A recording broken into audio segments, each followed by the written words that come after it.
Business to business pārdošanas automatizācija.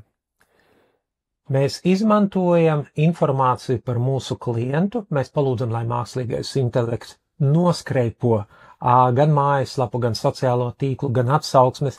Otrais, mēs pievienojam mākslīgam intelektam informāciju par mūsu pakalpojuma vai produkta unique selling proposition, kas ir īpašs. Un pieliekam vēl tipiskos sāpju punktus šāda veida klientiem.